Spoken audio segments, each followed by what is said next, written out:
পেশাবখানা বা টয়লেটে থাকাকালীন আজান হলে আজানের জবাব দেওয়া যাবে কিনা, জবাব দেওয়া গেলে কিভাবে দিতে হবে? পেশাবখানা বা টয়লেটে আপনি আসেন, টয়লেটে আপনি পেশাব পায়খানা করছেন এই অবস্থায়, বা ওই নাপাক জায়গায় আপনি আসেন পেশাবখানার ভিতরে, তো ওই অবস্থায় আজান যদি হয় আপনি অবশ্যই আজানের জবাব দিবেন না।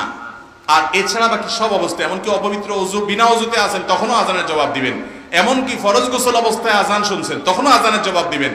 মুয়াজ্জিন যা যা বলে ওইটা তা বলা হলে আজানের জবাব দেয়, আমরা অনেকে জানি না। এভাবে যদি আপনি বলেন, মুয়াজ্জিন আজান দিয়ে যে সওয়াব পায় আল্লাহ তা আপনাকে সেই সওয়াব দিবেন। আর মুয়াজ্জিন আজান দিয়ে কি সওয়াব পায় জানেন? মুয়াজ্জিন আজান দিয়ে সওয়াব পায় হলো যত মানুষ তার আজান শুনে আসে তাদের সবার সমপরিমাণ নামাজের সওয়াব এক্সট্রা হিসেবে মুয়াজ্জিন সাহেব পায়। বিশেষ করে আল্লাহর জন্য যদি আজান দেয়, আল্লাহকে খুশি করার জন্য, এই জন্য আজানের জবাব দিবেন তো ইনশাআল্লাহ।